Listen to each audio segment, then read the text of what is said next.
Emma opened her eyes, and nothing around her was familiar. A pale Art Deco ceiling, soft yellow 1920s lamps. Not her apartment, not her time. She looked at her hands, smaller, paler, wearing rings she'd never owned. She touched her face, different bones, shorter hair. Stumbling to the mirror, she saw a stranger. Auburn bob, Cupid's bow lips, Dorothy. Emma tried to scream, and Dorothy's voice came out. A knock. Darling, darling, are you ready? It's Charles, Dorothy's abusive husband, the man she would kill tonight. Emma was pulled through Dorothy's memories like a film running too fast. A smoky speakeasy, jazz swirling in the air. Charles seized her wrist.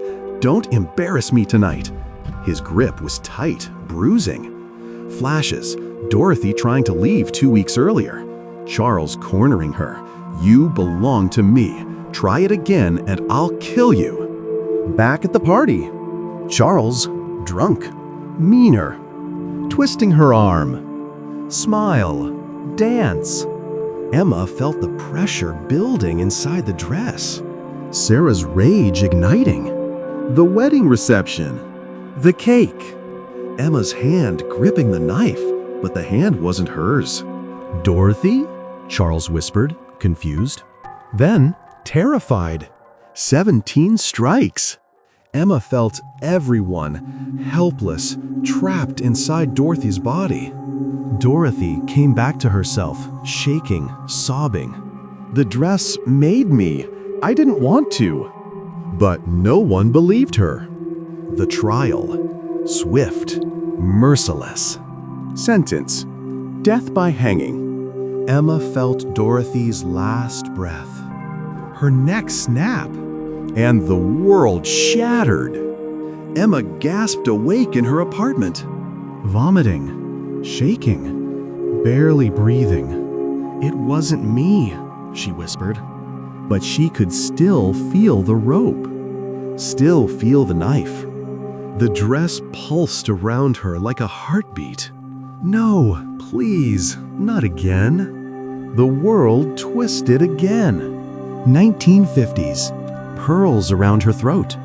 Margaret's hair, Margaret's hands. A spotless kitchen, a cold husband. The roast is dry, Richard said. What do you do all day? Emma felt Margaret shrinking, apologizing for everything, for existing. Years flitted past. Endless chores, sleepless nights, whispered insults. A life eroded grain by grain. Their anniversary. Margaret put on the dress, hoping it would make her beautiful. Richard smirked. You look ridiculous. Something inside her broke quietly.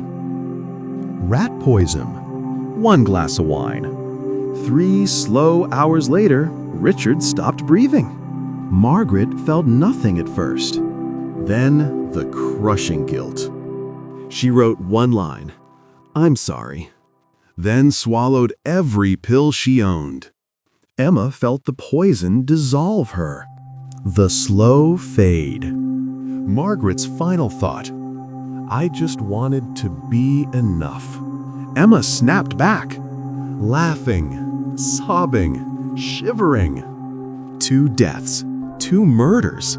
I lived them. I felt them. She paced in circles, frantic. Dorothy tried to escape. Margaret tried to be perfect, and they still died. She clawed at the dress. She grabbed her head, pulled her hair. Get out of my head! Get off me! Her phone buzzed. Her mother, James. Wedding messages. She mustered the strength to post. It's over. Wedding canceled on Instagram. Emma started laughing again. The wedding. The dress. She threw the phone. 3 faces stared back at her from the mirror. Dorothy, Margaret, hers. I'm losing my mind. Emma's mother found her collapsed on the floor. Emma, wake up! Paramedics arrives. Hospital lights. Doctors calling it an acute psychotic break. They sedated her, gently cut the dress off her unconscious body. And Emma slept for 2 days. When she finally woke, her mother was beside her. Yesterday should have been your wedding. What happened? Emma's blood ran cold. The dress. Where's the dress? I donated it, her mother said, to St. Mary's thrift store. Emma ripped out her IV. Ran. St. Mary's was closed. She knocked frantically on the door. Looked through the window. The dress rack, empty. A receipt on the counter. Sold. Emma sank to her knees. No. Emma could feel the world spinning around her, the curse pulling it to her. Emma felt the world tilt. Not again. Please, not again. But she was already gone. The manor, the wedding night. Emma became Sarah, 13 years old, terrified. Thomas, 42, cruel. Emma felt everything. Sarah's forced wedding, her father selling her. The wedding night, Thomas approaching. You're my wife now. Sarah backing away. Please, I'm just a child. Thomas hitting her. Again. Sarah fled into the yard, bare feet on earth slick with dew. The woods closed in, familiar and full of old footsteps. As she ran, Emma felt the ground pull, a current in the soil, as if the path itself wanted her there. She tasted salt and panic. She knew every bend without thinking. The woods, the chase, the cliff. Thomas's mother hissed, "End it, now!" He pushed her over.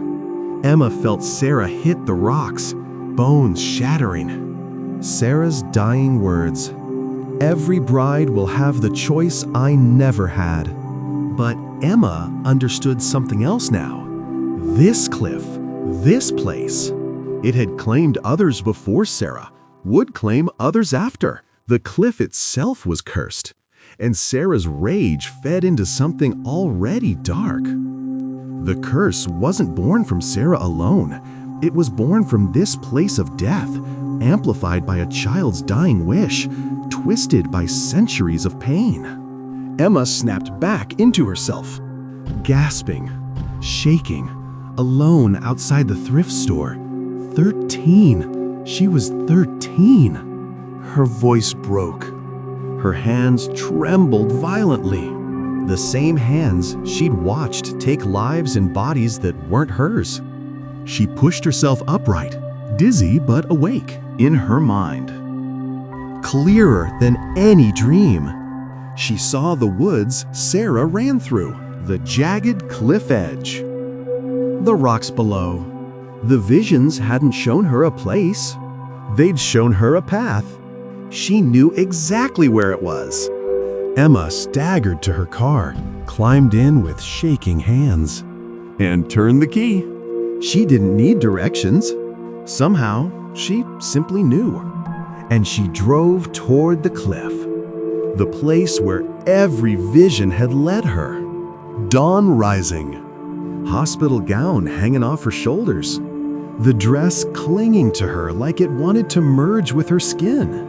Emma parked crookedly, half off the dirt road. Left the door open. Walked the rest of the way on trembling legs. The ocean roared below. Wind whipped across her face. Sarah's ghost appeared. Small, furious, grieving. You failed, Emma. You were supposed to kill him. He wasn't hurting me, Emma whispered. He wasn't like yours. Sarah's eyes blazed. You don't understand anything. Emma stepped closer to the edge, her limbs heavy, pulled by something she couldn't see. I'm tired, she whispered. Tired of this curse, tired of everyone else deciding my life. Her breath shook. I choose myself. A slip. A step. A gust of wind. Even she didn't know. Then, the fall. And everything went dark. Emma's body lay shattered at the base of the cliff. Her ghost rose, pale, trembling. No. Dorothy, Margaret, and Sarah appeared beside her. Emma looked at her empty hands. I thought I could escape. And Emma became another ghost. Trapped forever. 6 weeks later, Priya Sharma held up a vintage dress on a video call. $75, Mom, it's perfect. On her nightstand, a photo of her fiancé gripping her arm too tightly. Priya slipped on the dress. It fit like it was made for her. In the mirror, 4 faint figures appeared behind her. Sarah, Dorothy, Margaret, Emma, mouths open, silent. Priya didn't see them. She snapped a selfie, posted it, and the curse awakened again. The dress hangs in darkness. 4 faces trapped in the fabric. Women who couldn't escape. Dorothy, who tried to run. Margaret, who tried to be perfect. Sarah, who never had a choice. Emma, who learned too late. The dress is a metaphor for every expectation placed on women, for every time you say yes when you mean no, for every piece of yourself you give away to keep the peace. The curse isn't just in the dress, it's in the silence, the people-pleasing, the belief that everyone else's happiness matters more than your own. Emma thought she could escape by jumping off a cliff. But you can't run from a curse that lives inside you. Some women become ghosts long before they die. Some dresses should never be worn. Some traditions should stay buried. And some curses can only be broken by the living. If you learn nothing else from this story, learn this. Say no, walk away, disappoint people if you have to. Because choosing yourself is not selfish, it's survival. And if this story resonated with you even a little, like, share, and subscribe for more haunting tales that remind us we're still alive. Your support helps keep these stories going and keeps the ghosts at bay.